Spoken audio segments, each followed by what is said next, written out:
Hay que hablar de este tema, el tema de la economía mexicana y cómo se puede ir desarrollando y cómo se ha ido desarrollando en este último año. Y para ello agradezco la presencia en este estudio del senador Francisco Búrquez, vicecoordinador de Economía del Grupo Parlamentario del Partido Acción Nacional en el Senado. Senador, bienvenido a este espacio. Gracias, Pedro. Pues un gusto tener esta oportunidad de comunicarme con tu auditorio y de platicar de cosas que ahorita están sucediendo en torno a la economía que nos preocupan. Pues no es tema nuevo, senador, lo hemos platicado desde principios de año. Este tema de eso, hacia dónde ve el crecimiento de la economía, por lo menos en este año. El pronóstico de la Secretaría de Hacienda sigue estando en el 2.7%. Se acaba de aprobar un presupuesto no ambicioso, ambiciosísimo, con una deuda que no tiene precedentes y un sistema recaudatorio bastante rígido, con un cambio en el IVA en la frontera, con un cambio en las prestaciones empresariales, con una disminución en la inversión extranjera directa, con una disminución en la inversión extranjera nacional y un verdadero desatino de desinterés hacia la inversión nacional. Entonces, ¿hacia dónde vamos?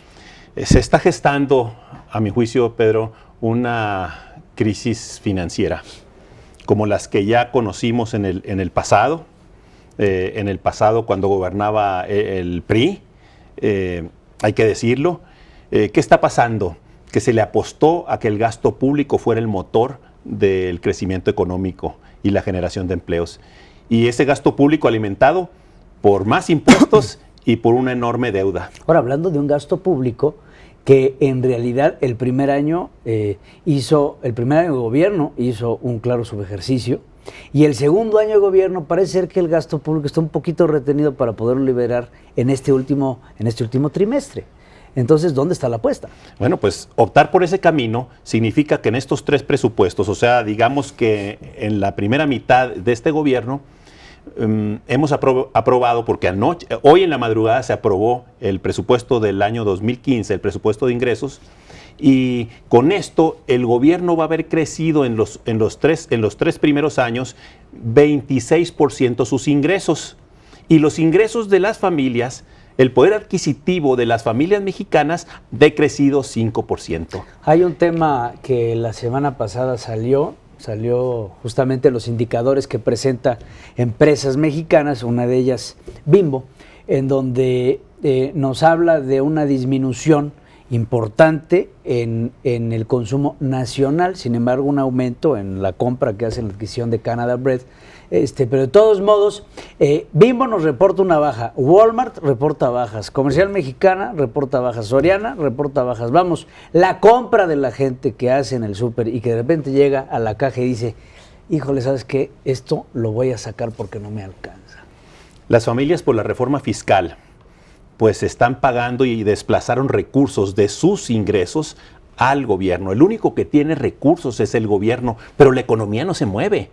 Porque la economía no la mueven los políticos o los gobiernos, la economía la mueven las familias cuando tienen recursos en la bolsa y pueden ejercer gasto para su manutención, pero también las empresas cuando pueden invertir y generar empleos, porque la única manera de generar empleos es con inversión, y esto pues nos está mostrando lo equivocado, y lo platicamos, como dices, a principios de año, de que la reforma fiscal que transfirió recursos de las familias y de las empresas a los presupuestos públicos no iba a ser una buena solución.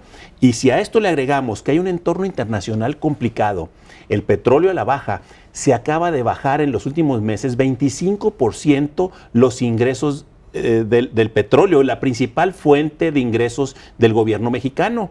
Y no han bajado el gasto público, lo suplieron con más deuda. Separas Petróleos Mexicanos de empresa paraestatal, ya no es. Ahora, imagínate eso, ¿no? ¿Qué pasaría si a ti o a esta empresa le baja el 25% de sus anunciantes, de sus principales anunciantes? Pues inmediatamente empiezas a ver por dónde bajan los gastos. El gobierno no, lo suple con pasivo y con otra cosa, Resulta que ahora hay un gran financiamiento por la gasolina. La gasolina, de estar subsidiada, o sea, de tener precios en México más bajos que los precios internacionales en Estados Unidos, ahora tiene 30% más cara el consumidor la gasolina en este país. Estamos pagando 30% más cara la gasolina. Analicemos tres cosas los tres grandes ingresos de nuestro país: petróleo, remesas y turismo. ¿Cómo vamos en turismo? Me preocupa la inseguridad. ¿Cómo Y el vamos en turismo es muy remesas? sensible al tema de inseguridad. ¿Cómo vamos en remesas? Bueno, me preocupa que sigamos dependiendo de exportar personas mexicanas con nacionales que no encuentran trabajo aquí y van a otro país a buscar lo que aquí no les podemos dar. ¿Y en petróleo? Lo acabas de decir. 25% se ha bajado. Entonces, ahí están nuestros primeros tres ingresos. Ahora, tocaste un tema también importante: la generación de empleos. La mayor parte de los indicadores que nos han presentado sobre generación de empleos vienen del Instituto Mexicano del Seguro Social. Ha habido un aumento importante en el número de afiliados, ha habido una disminución en el pasivo de alrededor de un 30-40%. ¿Es este el gran indicador que debemos decir, oye, México está generando empleo? No, de ninguna manera. Estamos generando la mitad de los empleos que están demandando nuestros jóvenes.